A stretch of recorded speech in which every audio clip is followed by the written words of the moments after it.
कर्ण की अंतिम इच्छा। जब कुंती अविवाहित थी, तब उन्हें सूर्य देव के वरदान से एक पुत्र रत्न की प्राप्ति हुई।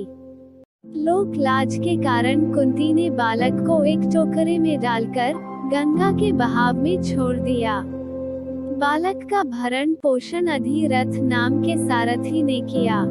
बालक का नाम कर्ण रखा गया। कर्ण स्वभाव से बड़ा दानी था, इसीलिए उसे दानवीर कर्ण भी बुलाते थे। दुर्योधन और कर्ण घनिष्ठ मित्र बन गए थे, इसीलिए कुरुक्षेत्र के युद्ध में कर्ण को दुर्योधन का साथ देना पड़ा। अर्जुन से युद्ध करते करते कर्ण बेहद घायल हुए और अंतिम सांसें गिनने लगे। तब श्री कृष्ण ब्राह्मण का वेश धारण कर कर्ण के दान धर्म करने की सीमा देखने के लिए कर्ण के पास गए। ब्राह्मण ने मरणासन कर्ण से दान में स्वर्ण की मांग की। तब कर्ण ने ब्राह्मण से कहा, हे ब्राह्मण देवता, इस वक्त आपको देने के लिए मेरे पास ये सोने के दांत ही बचे हैं, इसीलिए आप इन्हें तोड़कर ले जाइए। ब्राह्मण को ये कार्य अनुचित लगा और वो वहां से जाने लगे।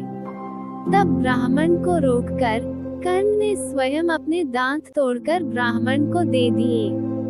कर्ण का ऐसा निस्वार्थ दान देखकर ब्राह्मण की आंखों में आंसू आ गए। श्री कृष्ण ने कर्ण को अपना असली रूप दिखाकर 3 वरदान मांगने के लिए कहे।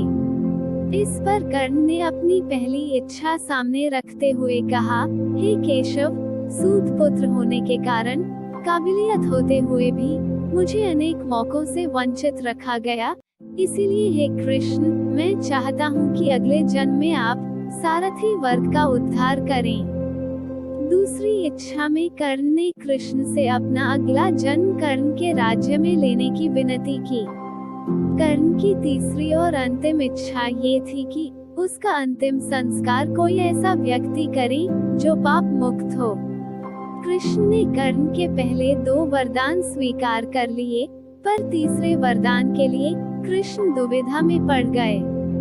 श्री कृष्ण को कोई ऐसा व्यक्ति नहीं मिल रहा था जो पूरी तरह से पाप मुक्त हो, पर दिया हुआ वचन पूरा करना तो आवश्यक था। इसलिए बहुत सोच विचार करने के बाद अपना दिया हुआ वचन निभाने के लिए कर्ण का अंतिम संस्कार श्री कृष्ण ने अपने हाथों से किया। इस तरह साक्षात भगवान के हाथों से अंतिम संस्कार होने के कारण कर्ण को वैकुंठ धाम मिला। इसी तरह की अन्य कहानियाँ सुनने के लिए please like and share our stories and subscribe to our channel. Thank you.